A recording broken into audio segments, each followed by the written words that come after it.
ുന്നുണ്ട്. കാത്തിരിപ്പിനൊടുവിലായി മഹേഷും ഇഷിതയും വിവാഹിതരാവുകയാണ്. ആ കല്യാണത്തിന്റെ വിശേഷങ്ങളായിരുന്നു കഴിഞ്ഞ ദിവസം പങ്കുവച്ചത്.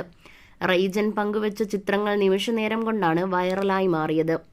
വീണ്ടും ഇവരെ കല്യാണ വേഷത്തിൽ കണ്ടതിൽ ചെറിയൊരു സംശയം തോന്നിയെങ്കിലും ക്യാപ്ഷൻ അത് മാറ്റുന്ന തരത്തിലായിരുന്നു. വിവാഹ ഷൂട്ടിലെ വിശേഷങ്ങൾ റൈജൻ ഫേസ്ബുക്കിലൂടെ പങ്കുവച്ചിരുന്നു. മഹേഷ് വെഡ്സ് ഇഷിത എന്ന ടൈറ്റിലോടെയാണ് ചിത്രങ്ങൾ പോസ്റ്റ് ചെയ്തത്. കാര്യം വ്യക്തമാക്കുന്ന ക്യാപ്ഷൻ നൽകിയത് നന്നായെന്നായിരുന്നു ആരാധകർ പറഞ്ഞത്. യഥാർത്ഥ ജീവിതത്തിലെ കല്യാണത്തിന് ഉപയോഗിച്ച വസ്ത്രങ്ങളായിരുന്നു ഇരുവരും സ്ക്രീനിലെ കല്യാണത്തിനും അണിഞ്ഞത്. വിവാഹവേഷത്തിലുള്ള ഇവരുടെ ചിത്രങ്ങൾ ഇതിനകം തന്നെ വൈറലായി കഴിഞ്ഞിട്ടുണ്ട്. മൃദുലയും ഇൻസ്റ്റഗ്രാമിലൂടെയായി മൃദുലയും മഹേഷ് ഇഷിത വിവാഹത്തെക്കുറിച്ച് വാചാലയായിരുന്നു. എന്റെ മാരേജ് ലുക്ക് റിക്രിയേറ്റ് ചെയ്തുവെന്നായിരുന്നു താരം പറഞ്ഞത്. ആത്മസഖി എന്ന സീരിയലിലൂടെയായിരുന്നു റൈജൻ ശ്രദ്ധിക്കപ്പെടുന്നത്. സത്യജിത്ത് IPSന്